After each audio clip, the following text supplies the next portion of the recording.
galanni ulfinni isaaf haa ta'u. Haadhataa qulqulleetti darbee maariif galanni ulfinni haa ta'u. Ergamoota qulqulloota dhugamoota raajota wareegamootaaf galanni ulfinni isaaniif haa ta'u. Nageenya raajota jaalalli waaqayyo isiniif haa ta'u. Beekni akka wantoota akkam isaati kan ibsanii akkam raajota jaalalli waaqayyo isiniif haa ta'u. Akka isiniin gaba galumaan hin jaalatu guyyaa har'aa jaalala kan kabajamaa barakati beekee ergamoota kadhannaa qulqulloota hunduma keenya faana haa ta'u. Amin waaqayyo goftaan hunduma keenya gahee isaati kan nuti galanni ulfinni isaaf haa ta'u. Abbaa keenyaafama maqaa waaqayyootiin ifama isin gaafachaa sagalee kootti isin seenuudhaan gaafii tokko lamaan qaban maaf gaafuma tokko isin gaafachuu barbaade gaafii waaqayyo goftaan gaafii isin gargaaru ifama isin gaafachaati gaafii kana isin gaafadhu. Maaliif wanti tokko akkuma abbaan keenya jedheeyyu wanta tokko raawwachuu duratti dursaa fi gara abboota keessatti yaada isaan mari'aadhaaf jedhamu kan isin himuuf yaade gaafa kee ifama waliin jechaa ta'u. Eta ani gara kanan jiraadha amma biyya ormaatti kanan jiraadhu. Garuu biyya warra koo keessatti ayyaana biraatti kan warri keenya kabajanii mana san keessas kan jiru immoo akkuma beekamu seera Oromoo kan jedhame yaada adda addaa akka mana ijaaraniitu wantoota seexanaaf raawwatamu qabu kan raawwatanidha beekasabni koo warra koo abbaa koo irraa kan jalqabe jechuudha. Egaa amma immoo obboleewwan keenya kun wanis garuu deebi'anii jedhanii yaa ta'u haati kootii fi kuuwwan kan itti bulan jiran jechuudha. Isaan kana keessatti yeroo baay'ee rakkina nageenya raajota jaalalli waaqayyo isiniif haa ta'u. Beekni akka wantoota akkam isaati kan ibsanii akkam raajota jaalalli waaqayyo isiniif haa ta'u. Akka isiniin gaba galumaan hin jaalatu guyyaa har'aa jaalala kan kabajamaa barakatiif eebbii ergamoota kadhannaa qulqulloota hunduma keenya faana haa ta'u. Amin waaqayyo goftaan hunduma keenya gahee isaati kan nuti galanni ulfinni isaaf haa ta'u. Abbaa keenya ifama maqaa waaqayyootiin ifama isin gaafachaa sagalee kootti isin seenuudhaan gaafii tokko lamaan qaba ammaaf garuu gaafuma tokko isin gaafachuun barbaade gaafii waaqayyo goftaan gaafii koo isin gargaaru ifama isin gaafachaati gaafii kana isin gaafadhu. Maaliif wanti tokko akkuma abbaan keenya jedheeyyu wanta tokko raawwachuu dursaa fi gara abboota keessatti yaada isaan mari'aadhaaf jedhamu kan isin himuuf yaade gaafa kee ifama waliif jechaa ta'u. Eta ani gara kanan jiraadha amma biyya ormaatti kanan jiraadhu. Garuu biyya warra koo keessatti egaa ayyaana biraatti kan warri keenya kabajanii mana san keessas kan jiru immoo akkuma beekamu seera Oromoo kan jedhame egaa yaada adda addaa akka mana ijaaraniitu wantoota seexanaaf raawwatamuu qabu kan raawwatanidha beekasabni koo warra koo abbaa koo irraa kan jalqabe jechuudha. Egaa amma immoo obboleewwan keenya kuuwwanis garuu deebi'anii jedhanii yaa ta'u haati kootii fi kuuwwan kan itti bulan jiran jechuudha. Isaan kana keessatti yeroo baay'ee rakkina baay'ee adda addaa uumameera. Sababni hojii seexanaa waan gaarii waa hin hojjenneefidha. Achi keessatti kadhannaan akka mana sanitti akka saba qe'ee mana koo warra koosatti akka kadhannaan manni kadhannaadha. Akka hojjisiifame akkasumas immoo obboleessawwan kuwwanii isaanis akka mana waaqayyo isaaniitiin cimanii fi kadhannaadha akka isaan cimanii dhaabbatan barbaadeeti. Mana sanitti kadhannaan gibbii san keessatti manni sun ijaaramuu danda'a kan jedhudha abbaa keenya. Ani kaayyoon koo mana kadhannaa akka banamudha. Ijoollee xixiqqoo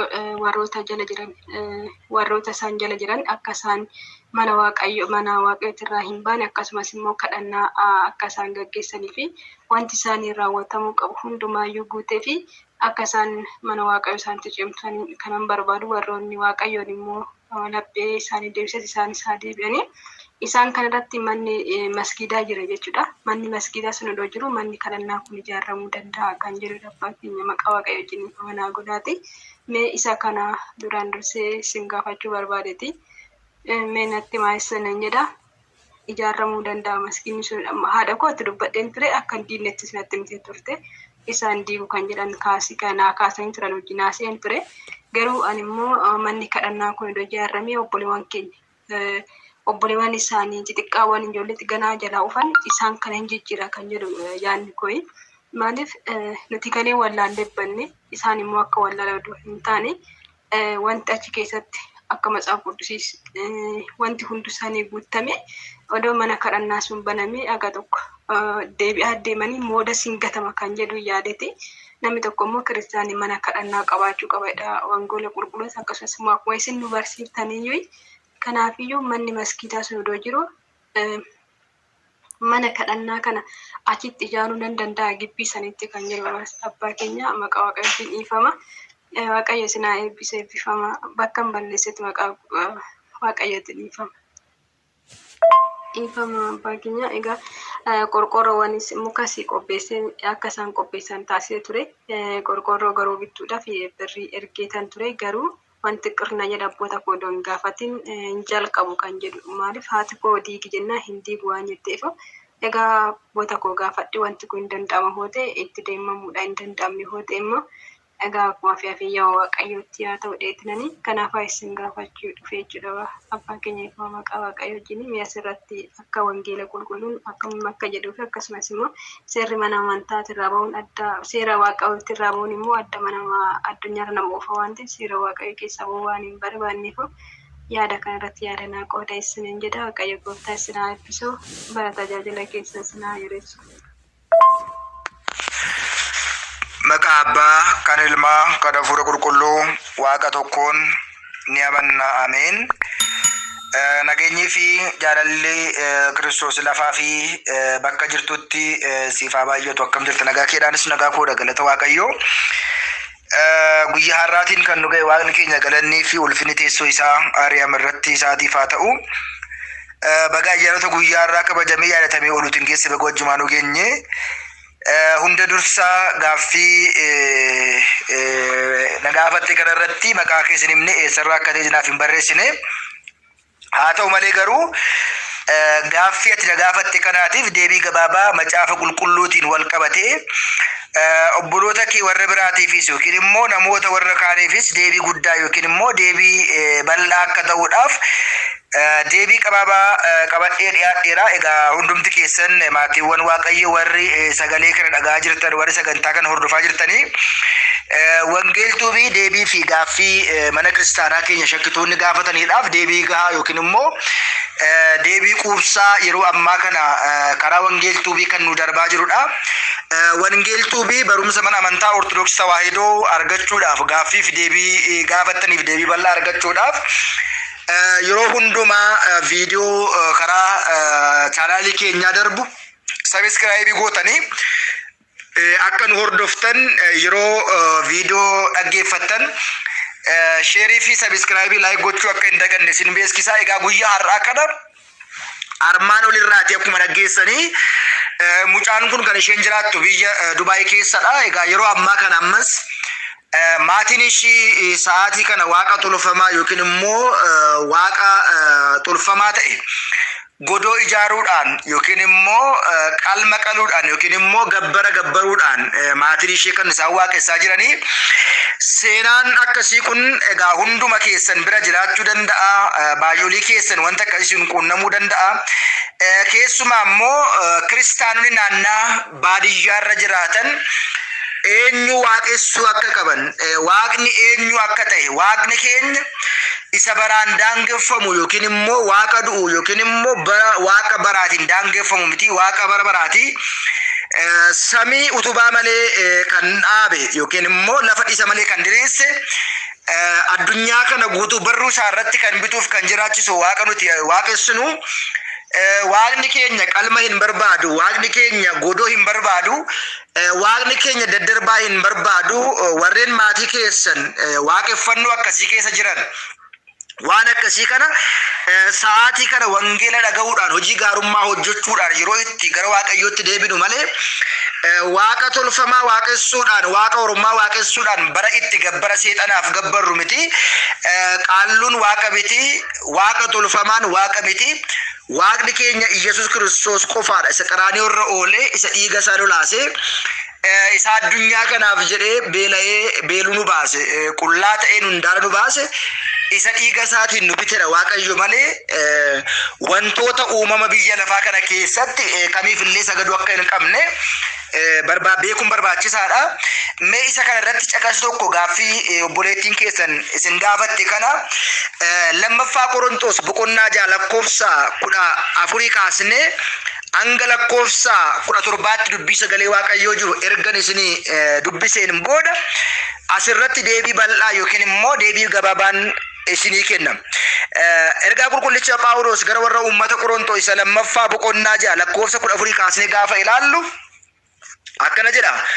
warra hin amanne waliitiin adeemsa hin mijanneetiin walitti hin hidhamina.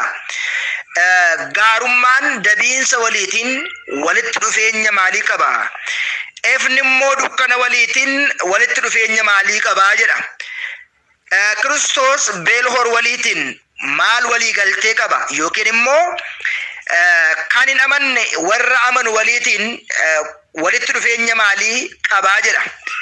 Erga akka jedheetiin booda Waaqayyoodhaaf mana qulqullummaa fi waaqa tolfamaa waliitiin manni qulqullummaa Waaqayyoo waaqa tolfamaa waliitiin walitti dhufeenya maalii qabaa jedha. Nutis immoo waaqa jiraataa bara baraa mana qulqullummaa isaadha waan taaneef akkuma kana immoo Waaqayyoon dubbate akkana jechuudhaan isaanirra nan jiraadha gidduu isaanis nan deddeebi'a. Waaqa isaanis nan ta'a isaan immoo ummata koo ta'uu jedha. Erga akkas jedheen booda kanaatiif gooftaan gidduu isaaniitii ba'a. Adda kan baatan ta'aatii waan xuraas hin tuqinaa jedha. Hundumaa kan bitu gooftaan anis immoo nan isaan simadha. Isiniifis immoo abbaa nan ta'a. Isinis immoo anaaf ilma koo dhiiraa intala koo dubaraa jedhamtu jechuudhaan kaa'ee jira jechaadha. Asirratti maalidha kan nu barsiisu? Asirratti maalidha kan nuti barannu jennee gaafa ilaallu waaqeffachuu kan hin qabnu Waaqayyootiin qofa akka ta'e ijoollee Waaqayyoo taanee Waaqayyoon amanuu akka nuti qabnudha kan nu agarsiisu. Asirratti yaada obboleettii keessanii akkuma asirraati armaan olitti ilaaltan irratti manni keenya yookiin immoo maatiin keenya maskiinni yookiin immoo galmi yookiin immoo waaqa tolfamaa qaalluudhaaf manni ijaaramee itti sagadama, itti qalama, itti gabbarama. Ani immoo dhawaataatiin maatiin koo deebi'uu hin danda'anii waan maatiin koo deebi'uu hin dandeenyeef mana sana yookiin immoo naannuma sanatti kutaa kadhannaa yookiin immoo mana kadhannaan yoon ijaare seerri kun heerri kun adeemsa kanaatiin ni ta'amoo hin ta'uu yaada jedhu gaaffii isheen na gaafatte. Gaaffii wal fakkaata akkasii kana isinis boriftaan gaafachuu dandeessu jedheetan wanta yaadeefani gaaffii kana deebisuu kanan barbaade. Hunda dursa maatii kana irratti mo'uu kan qabu Waaqayyoodha. Hunda dursa maatiin kun waaqa tolfamaa dhiisee mana waaqa tolfamaa diigee mana qulqullummaa Waaqayyoo yookiin immoo mana itti kadhannaa godhannu ijaaruu dirqama isa barbaachisa.